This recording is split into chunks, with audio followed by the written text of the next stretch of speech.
What's up, YouTube? I'm headed up to the Delaware Card Show. It's about 8:30 Saturday morning. I got early entry tickets to the card show. It's going to be a pretty big show.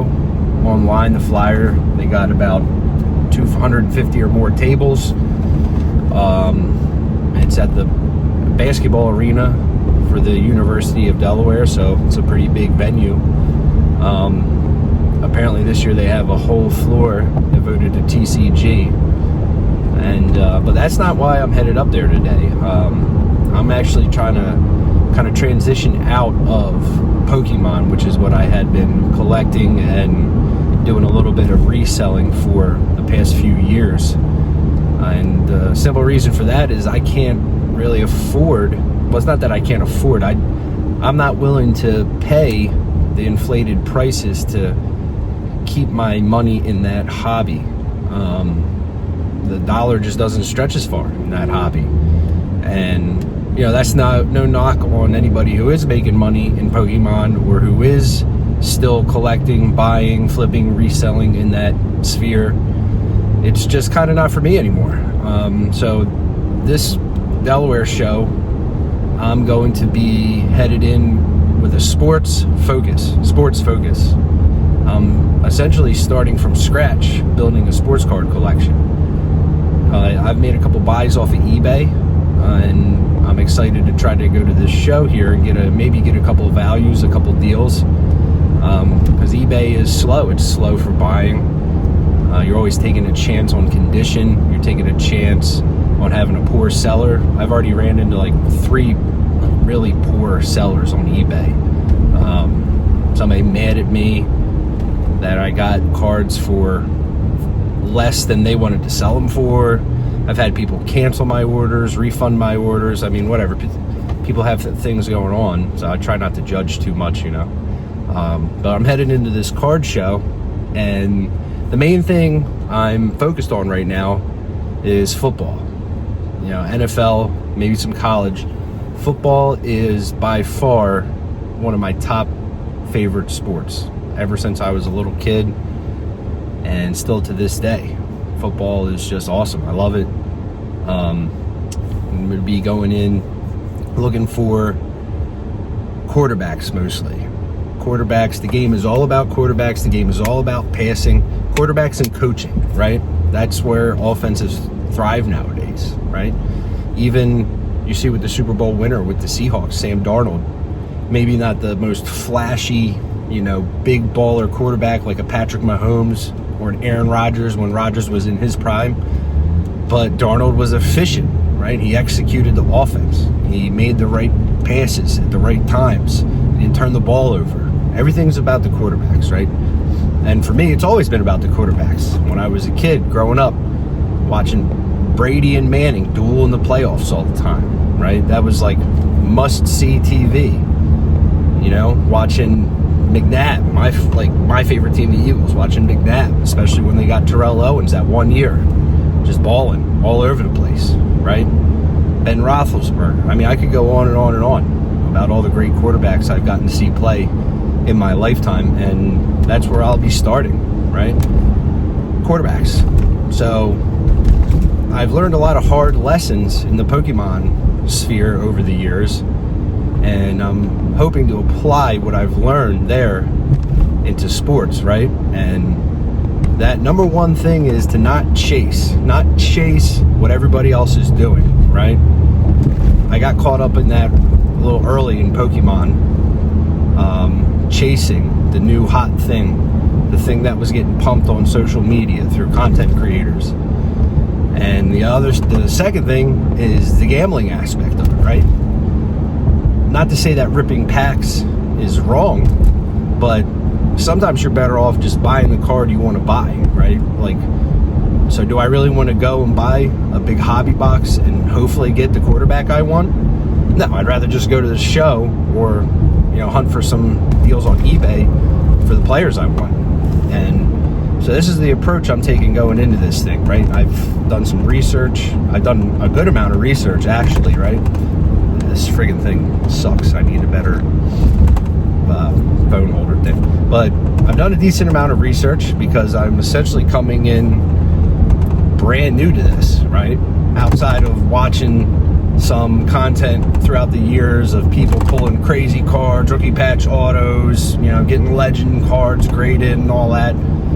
This will be fun for me. I'm looking forward to it, right? So I'm looking to collect raw singles, quarterbacks, the newer sets, 2025. I've mostly done my research on Panini, Prism, Mosaic, and then Donruss Optic.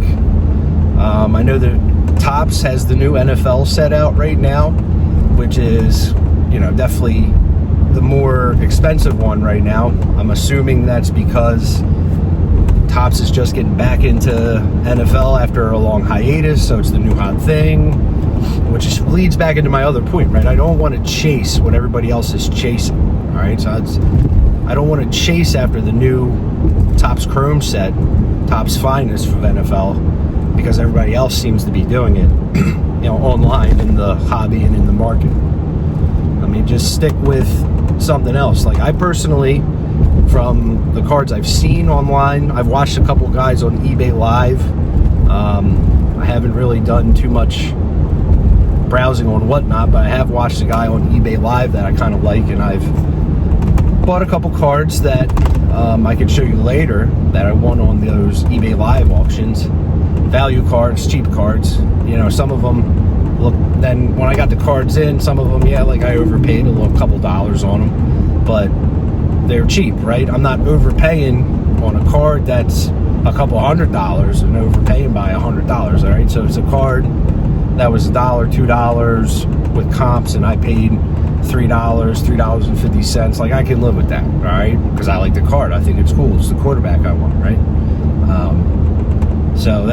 But then as I do more research and I talk to more people within the hobby and within the market, apparently the thing to do is to go to the shows for deals, which makes sense because you're not paying shipping. As a buyer, you're not paying shipping. As a vendor and as a seller, you're not paying fees for selling online and whatnot like that. So I'll be hunting in a lot of value bins if they're there. Hopefully they're there. Value bins, dollar bins, stuff like that, right? And excuse me for the wobbly camera stand. I'm in the old truck, right? As maybe you can tell, I got the air on. You might hear that in the background. Friggin' air is busted. You can't shut it off, but we're going into the mid-Atlantic summer here, so probably never want to shut it off, right? So anyway, I've been getting out of Pokemon, like I said, right? So I've been selling a lot of my Pokemon because the market is so high and people are buying anything and everything nowadays, it seems like. So this is house money, right? I mean, I was in Pokemon obviously as a kid. I'm a 90s kid, and I got into the modern hobby about 2023, right? And I started with selling a lot of my childhood cards, right, to give myself kind of that war chest, that kind of hobby play money, right? And get some of my childhood cards graded, selling those. And I think that's the key for anybody who's new in general to anything, right? Like, I'm going to be new to sports, but I have experience in card collectibles in a separate facet, and you got to play with house money, man. You can't go, you got to have a budget. If you can't help it, you don't want to dip into your personal finance too much. So when I sell these Pokemon cards, and I have a separate bank account and everything, I'd highly recommend that to anybody who's a hobbyist. It's so easy nowadays to open a separate bank account. You can do it all online. That way, all of your funds, everything is in the same place. Everything you buy, from top loaders to sleeves, shipping labels, tape, anything you need. You can write it all off too if you file under a sole proprietorship, which is what I've done now for the past 2 years. You can write that cost off and save yourself money on taxes. So that big thing I would say that I've learned is, like I said, the emotions, the chase, and sticking to a budget, man. All right, like right now, before I started driving up here, I took out $100 from my hobby account, $100, because I don't want to go crazy. I don't want to spend everything in the first hour that I'm there or whatever, and see if I can make some deals. Let's start with $100. It's my first show, right? I don't need to go crazy. It's my first show card set for sports cards, right? I don't need to go nuts. I also brought some things to sell or possibly trade of TCG. One Piece. I got a couple of One Piece boxes, illustration boxes that I've been sitting on for a while, and maybe I can sell those and then have some more money for the sports, right? That's the thing, is you got to have some kind of plan. You have to have some kind of budget, some kind of plan, and you got to stick to it. If you go in blind to stuff like this, you're going to get ripped off. You're going to get taken. You're going to spend all your money because you're like, oh, something shiny, oh, something shiny, oh, something colorful. I get like that too, but you got to know how to dial yourself back, right? So I have a plan of action. I'm going to stick to it. I'm going to try to sell some of these One Piece boxes, maybe trade some of these One Piece boxes to bump up that $100 I'm coming in with, right? And that's kind of like my personal challenge for the day. So how can I inflate my little war chest that I'm coming in with? Be hunting value boxes, be hunting for quarterbacks and names, right? Right now it's football focus. That's another thing. You want to have a focus, a niche that you want to stick to at a certain point in time, right? What if I was to go in there all crazy? For me personally, all crazy going in and like, oh, let me get this guy, now let me get this basketball guy, get this baseball guy. That's not for me. It might be for you, it might be for other people in this hobby, but I'm the type of person that I like to pick one thing, hyper focus in on it, learn everything I can about it, then make moves, and then put a kind of capstone on that, and then we'll move on to the next thing, right? Then we'll move on to the next thing, like baseball, basketball, something else, okay? So, I don't know. This is my first long length YouTube video, if you can't tell. So maybe I'm rambling, I'm going on and on and on, whatever, right? But I'm coming up here on the show. Maybe I'll try to get I'll definitely be trying to get some kind of footage of the venue while I'm in there, right? But I don't know how much talking to the camera I'm actually going to be doing, because I need to be focused. I'm focused in, you know what I mean? I focus in. I try not to get too easily distracted, right? Because when you get easily distracted, your money goes out the door quick. Your money just, see ya, bye, kiss it goodbye, right? And I don't want to do that. I've made that mistake before in the past. Like I said, chasing stuff on Pokemon, gambling on Pokemon, opening too many packs, playing pull games on Facebook, wheel games, duck races, just stupid stuff, right? And you only remember the times you win. No different than playing blackjack, no different than playing DraftKings or something like that. So going in there, targeted buys, targeted approach, right? Quarterbacks: Josh Allen, CJ Stroud, Jalen Hurts, Lamar Jackson, Jordan Love, right? I think people are sleeping on Jordan Love. Maybe some Caleb Williams, Cam Ward, if the price is right? And I could tell already the person I'm going to be staying away from is Jackson Dart. People are going crazy over Jackson Dart right now. And to a certain extent, I get it, right? He had a better rookie season than Josh Allen's rookie season, and they're comparing him to Josh Allen, right? So I get it. I get the hype there. Giants quarterback, New York, big market, right? But for me, the price isn't right. It's just too much, Jackson Dart. So anyway, guys, I'm about to roll up here on this arena. I'll be getting back to you, checking back in with you throughout the day. If you watched, and you watched all the way, I appreciate it. I'm trying to work through this YouTube thing and just document what I'm doing. I don't really expect anything out of this. I just don't have a ton of people in my inner circle to share the hobby with, right? I got kids, they're not really that interested. Got my wife, definitely not interested, right? Maybe a couple of guys, couple of friends, one or two, maybe, but not as interested as I am. So I'm looking forward to coming up here and seeing what the experience is like, sharing this with YouTube here and there, and just seeing what happens. So I'll check back in with you, let you know what I got going on, what's going on up here. Maybe later, if you want, I can show you my mail bag of some of the couple things I bought on eBay, and yeah, just see where the day takes us. Catch you later. Listen, I just walked up here and look at this line for early entry, huh? Look at this line. Wow. I guess it is a pretty big show. So I guess I'll head to the back of the line here. Early entry. I guess I should have gotten here a lot earlier, huh? But looks like it's moving pretty good up here. Go Hens, baby, go Hens. So I'll catch you inside.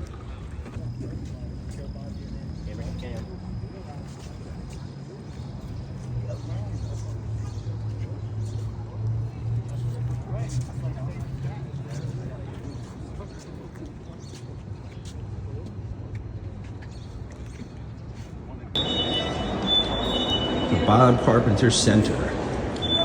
All the accolades, them Blue Hens. Delaware's moved up in a conference, the old Conference USA. I'm excited about that. Be able to watch them Blue Hens. Some nationally televised games this year, football. It would be cool. 2 SEC games, away games too. We got Virginia and Vanderbilt, so it'll be a good time, man. Pretty cool. All right, we're headed in.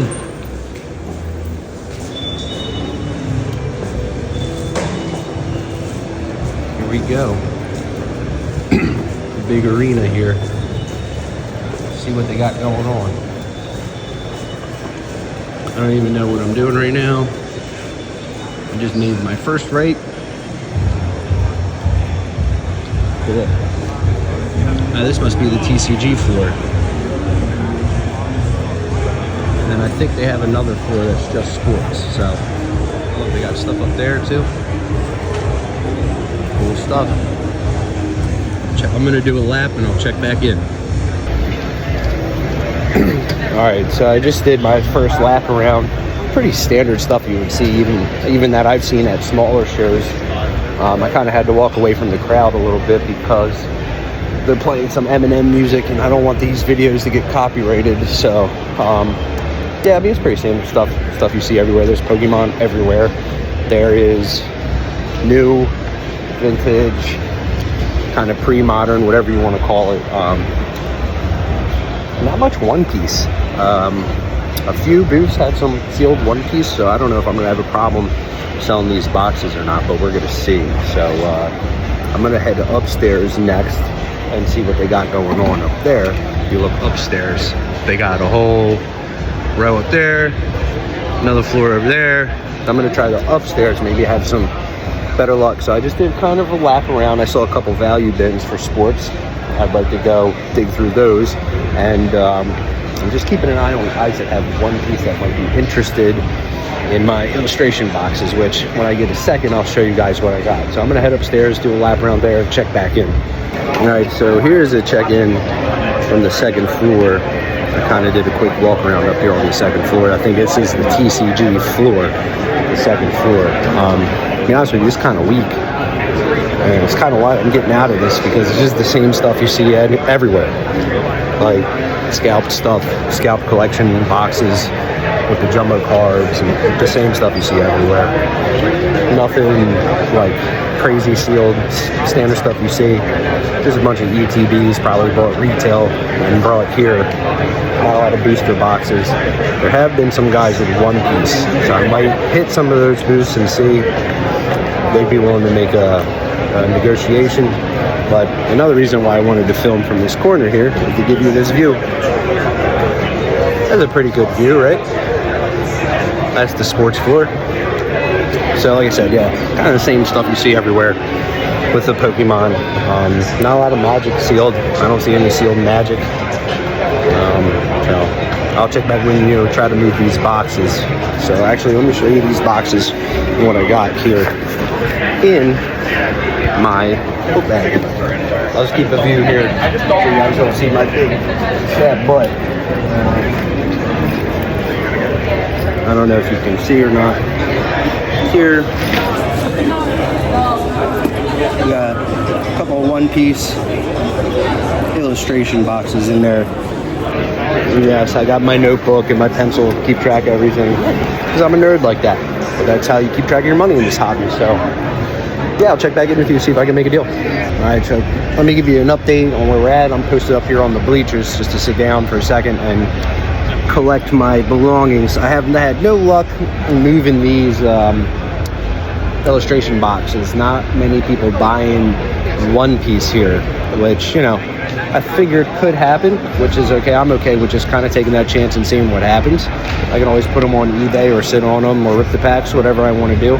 So remember, I told you in the beginning, I had that $100. I had that $100, right? So I walked around and I dug through a couple bins, and let me show you what I was able to score.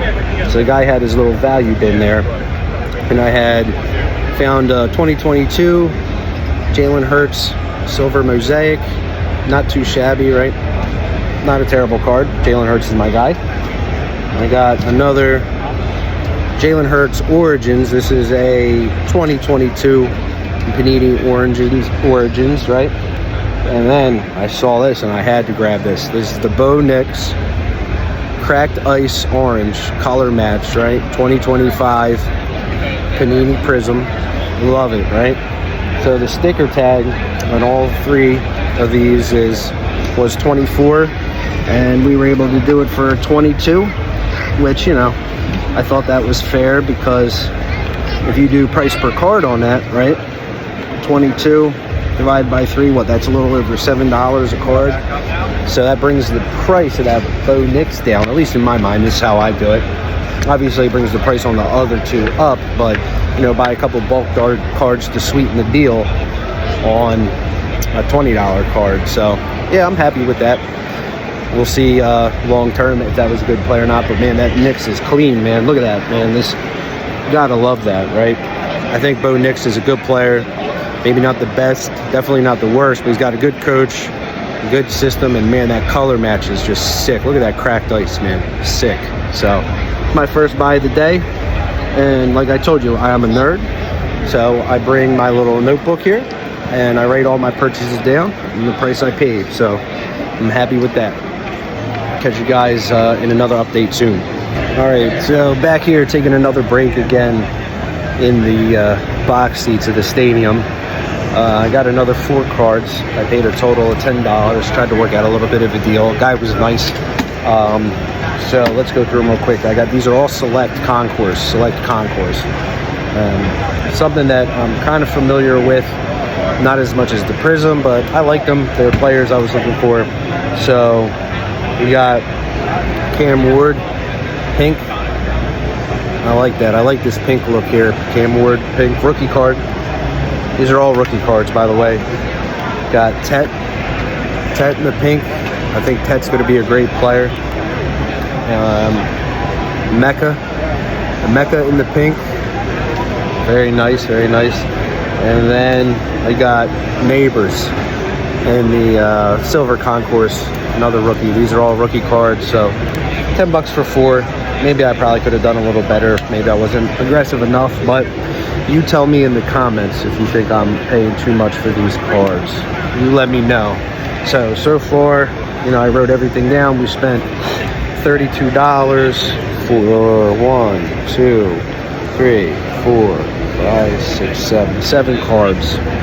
So we're in that like $4 to $5 range per card, which kind of brings down the cost per card on that Bo Nix. So yeah, I think I'm gonna do another lap around and try to find some more value boxes and go from there. So catch you again with another update. All right, third update here on purchasing. I got a big stack here, mostly quarterbacks, a couple of the top receivers, and splash of Aiden Hutchinson. So this was $60 for 22 cards. So that works out to be about $2.70 some cents per card, which, you know, I think probably some of them is probably a deal. Some of them it's a little bit of an overpay, but I think that's kind of just how it goes. So if you stand by, I can show you just a few here. Like I got a CD, I got a bunch of quarterbacks here. I got a Calvin, kind of like that a little bit. I like the pink with the throw-ins. Got some more wide receivers. Look, one tight end. Got Dawson Knox. I think he's pretty good with the red, white, and blue color match. Jaden Reed, the color match. It's a cool card. Let me get some of these. Quarterbacks out here for you. Let me see here. These are my receivers here. Look, there's Brock Purdy, Shining Star. Kind of a color match, kind of like that for my San Fran fans out there. Got the Jalen color match. Cool stuff. Epic Performance Jalen color match. I really like this Lamar too, this Dunross. I really like the Dunross cards. It's a shame there weren't too much more of them out here, you know what I mean? Sick looking Jordan Love. Matt Stafford, my guy, another one of my guys. Little blue color match. The Mahomes. Got that. One defensive player I forgot about in this stack. Surtain, look at that. Another Broncos color match. 2024 Prism. I think that's what, the laser or something like that. I don't know. I'm still learning the parallels, so I'm sure people in the comments will be able to tell me if I got good deals or bad deals. I do care about whether or not I overpaid and whether or not I didn't overpay. But at this point, like $100, this was $60, so I'm pretty much out of that $100. I got about $10 left from that. And this is when I know that it's time to walk away, because I've been here a couple hours, spent through my budget, and kind of done, to be honest with you. I know people say that this is the way to do it, pick through the value bins, but honestly, it's not really my thing. I didn't really like it all too much. There wasn't a lot here. A lot of guys trying to sell silver base cards for way more than comps. So obviously I didn't have time to comp everything. We're going to see how it breaks out. I'm going to do a breakdown video probably of what I spent and whether I overpaid, underpaid, the whole works. So I'm going to get out of here. I've been here about 2.5 hours. I think that's plenty. Got other things to do on this Saturday, man. Got a family at home, got stuff going on. So I'm going to get out of here. Probably make an update video on the ride home in the car. See ya. Okay, leaving the card show. Probably the final part of this video. I'll probably show what I got in a different video, if anybody even cares. But I think I'm probably mostly just doing this for myself. These videos kind of like a reflective type of thing. So leaving the card show, let's just think about it for a second, right? Let me grab my wallet here, because I didn't spend my whole budget, I got $10 left. No, I got more money in this other pocket. See that? You gotta be careful here. Traffic's starting to get a little crazy here Saturday morning, so yeah, it's a stupid freaking thing. All right, 1, 2, 3. I got $13 left of the 100 I came with. So I didn't spend my whole cap of my budget, right? And that's all cash, no plastic, no tap to pay, nothing like that. Because that just tempts you to go over budget, right? If you set a $100 limit, 500,000, however much you want to spend, and if you're not paying in cash, when you use that plastic or that tap to pay with your phone, it's a lot easier, I've found, to go over budget, right? The cash gives you something kind of tangible in your hand, like this is what I have. So kind of thoughts on the card show. I thought it was okay. I mean, I think maybe my expectations were a little too high for what it could have been, right? A lot of junk in the value boxes. I'm sure that's probably par for the course. I don't know. Like I said, I did find a guy's booth where I really liked how he had his value boxes organized, right? It wasn't just a mess of cards, but he had a quarterback box, rookie base box, parallel box. I really like that. So I took some time and looked through those, and that's where I bought those 22 cards for $60. He was asking 66. I just quickly said, we'll call it an even 60. Maybe I should have been a little bit more aggressive with my negotiations. That's something that I'm going to have to reflect on and think about later when I comp everything out and really kind of see how I did. Because, it's not that it's like an awful thing if I overpay, right? I'm not like trying to be this quick turn and burn flipper or whatever. But obviously, I know from with Pokemon, eventually you do like to kind of consolidate your collection, or things that you really don't like as much and the value's up, you're going to move from that just to fund that collector fund, just to keep the money cycling in and out. So I got a lot of the players that I'm big on, a lot of the players that I think could really do some special things over the next couple years. So I like that. I got a lot of variety. I'm happy about that. A lot of variety. Mostly quarterbacks and some non-quarterback, wide receivers, a couple defensive guys. No really any running backs. I'm not really big on the running backs. You just don't have that 10, 11, 12-year running back that sticks with the same team and he's the focal point of the offense like you used to. You really just don't have that. Running backs change teams. They're kind of flash in the pans nowadays, and so that's kind of why I stayed away from the running backs. I didn't do any other sports. One guy had a lot of basketball. Some of the guys I was interested in, but kind of want to wait till the season's over to maybe get some basketball. But all in all, maybe my expectations were a little too high of what I might be able to find. And at least at this show and this one time, that kind of style really isn't for me. I don't know, maybe it's just my personality doesn't mold with the in-person. I mean, it's not, maybe not the in-person, but kind of the digging and the picking. I like doing that stuff online. Especially when it comes to football, when I'm looking for hyper-specific things. It's just so much easier to go on eBay and search that exact thing, negotiate, bid on auctions, even eBay Live. If you have the time to just chill and watch, eventually things you're looking for will come up and you can kind of bid the price you want to bid on it. So that maybe wasn't really for me. I don't know if I'll do that, something like that again. Maybe I will, maybe I won't. The important thing is I kept track of everything I bought and each individual purchase that I made. So I have that all written down. We can go over that later if you want. It was $16 to get into the card show for the early entry, which I paid, probably didn't need to pay the extra $5. It would have just been $11 to get in at 10 o'clock. I paid the extra $5 for the early entry at 9 o'clock, which that's probably another mistake on my part. Let's be honest, right? I paid the extra $5 to get in there early, thinking that, I'd get in there, start wheeling and dealing. Didn't do any of that. I spent the first couple 10, 15 minutes just walking around looking at the booths. Nobody was interested in the one-piece boxes, which was something that I was looking to move to, like kind of supercharge my fund for the card show. But honestly, I'm kind of glad I didn't, because there really wasn't much there for me. I didn't look through every value box. I just didn't really have the time. I was kind of bored with it. I know I'm just rambling, but these are just thoughts off the top of my head. I thought the show like itself was well organized. It was well run, nicely presented. All the vendors seemed cool. The Pokemon was just mobbed, man. The Pokemon booths were mobbed with people.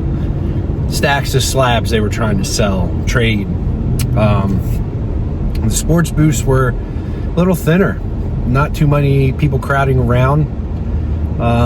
Good mix of slabs, singles, sealed. When I was looking through one of the value boxes, a guy next to me was trying to sell a bunch of slabs, and the guy turned everyone down, and he kind of had a little bit of an attitude about it. Then I saw him at another booth. So this guy just had a case of slabs, and he was just trying to sell these Otani slabs. And he wasn't getting any takers, so I thought that was interesting. I like to people watch. I like to observe, see what's going on around me. I think it's interesting, right? A couple of the dealers, it was interesting to hear them, when they didn't have anybody at their booth, they were running their mouth, talking crap about people coming up to their booth. And then when people come up to the booth, they put the fake, "Hey, how you doing? This is my booth. Hey, hey, hey." And then as soon as that person's gone, I don't want his crap. Why would I want his junk? So, a lot of fake people there probably in this hobby, like everywhere else in life. So that was something else interesting I noticed. So it was a good show. Like, I'm sure there's something there for anybody, really. It was well run, well organized. Security was there, everything that works. Quick entry in and out. Yeah, it was packed when I left. The parking lot was packed. But there was also some kind of like youth sports thing going on at that stadium that I showed in the beginning of the video as well. So, you know, it was okay. It was all right for a Saturday morning. And the important thing is, right, all this will go under my sole proprietorship, right? It's all in my business checking account, sole proprietorship. The fee to get in, that'll be a write-off. Every card I bought will be an inventory write-off. So at least I'll save some money on the taxes at the end of the year, because I do sell things through that sole proprietorship. Pokemon, maybe some of these football cards I'll sell if I decide, like, yeah, you know, they're not really for me or whatever. But so a lot of them are for me. I got my boy Jalen. I got that Bo Nix, which is nice. So all in all, I think it was a nice little, just freaking thing. I thought it was a nice little experiment. That's what I'm taking it as, like a little dabble into the in-person sports card market. $100 house money that I sold a couple Pokemon cards and a couple promo cards, Pokemon cards. Yeah, it was okay. It was something I wanted to do. I'm glad I did it. I'm glad I went. And, you know, there's another smaller local show. I don't know if it's next weekend or the weekend after that I'll probably check out. It's cheaper to get in. It's a little more small, low-key at a fire hall. I've been there before for TCG. Kind of know what to expect going in there. But yeah, I guess you guys tell me if anybody's still watching this late in the video, if anybody wants to comment. You got any tips for me? Is it about time in? Is it about like going to as many shows as possible? Digging, hunting, picking until you finally find that good deal of what you're looking for? Is it about being able to just walk away even though you were at the box for a while? That was kind of, see, like, these are the things what I'm talking about earlier in the video, the emotions, right? It's like, oh, I've already put in all this time looking through these boxes, I might as well walk away with something. Maybe that's the wrong attitude. Maybe that's the wrong mentality, right? These are the things I'm reflecting on, trying to work through, and need some more like veteran advice for this. So, you know, I'm glad I went. Glad I got a little experience, some time to myself, you know, out of the house and all. Early in the morning, kids are still in bed, wife was still in bed. So what else I got going on, right? So I'll show you another video, what I got. I'll make a video with my haul from the card show. I'll include my eBay mailbag as well. Maybe I'll do that in a separate video and see what you guys think. I think that's probably it. It's not really a regret. I just hope I didn't overpay too much for some of this stuff. Hoping I, you know, got some values with some of the stuff, but you know, we shall see. Now, I don't know if anybody watched these videos, but I'm just kind of making these videos more for myself, to try to document what I'm doing a little more thoroughly, and by staying in this for a while, kind of see my own self growth and evolution to what I've got going on. So anyways, if you watched the whole video or any of the video, I appreciate you taking some time out of your day to check out what was going on today at the Delaware Card Show. Like I said, I think if you're super into this, I'm just starting out, but if you're super into this, I think it's definitely worth it. Pokemon, hot still, moving fast, people bringing slabs, sealed, everything. I couldn't sell my sealed one piece, so I'll probably just throw those up on eBay. I got those 4 boxes that'll recover what I spent today on football, and definitely add a little bit extra to that war chest. So anyways, I think I'll end it here. I'm headed home now. And before I end it, let me think, I got anything else on my mind? I guess not. The rookies, the rookie cards, slightly overpriced. I guess they're looking for that rookie tax, right? Sam Darnold was hot there. A lot of Sam Darnold from rookie cards with the Jets. Really what I was like I'm not paying $10-15 for a Sam Darnold base rookie. Like, I'm not doing that. Maybe somebody else will. But there was a lot of Sam Darnold, a lot of yeah, I forget. Maybe I should write this stuff down. A lot of Sam Darnold, a lot of Niners for some reason. A lot of guys had a lot of Niners. Brock Purdy, some Sam Darnold Niners, if you remember, he was there for a little bit. A lot of, I guess, Michael Penix bags. I remember people were big on Michael Penix. Maybe they still are. A lot of Michael Penix bags. Not a lot of Jackson Dart that I saw. I did see a nice Colston Loveland Donruss Optic blue sparkle, blue shiny thing, rookie card. I wanted to pull the trigger on that, but I thought, I don't know about the tight ends and all, but that looked good. So yeah, anyway, now I'm still rambling after I said I was going to finish the video, but whatever. Colston Loveland, that was nice. What did I learn from the card show? There you go. Before I end it, what did I learn? I learned that you could probably research and study just football for a year and not even learn 20 to 30% of about what's out there.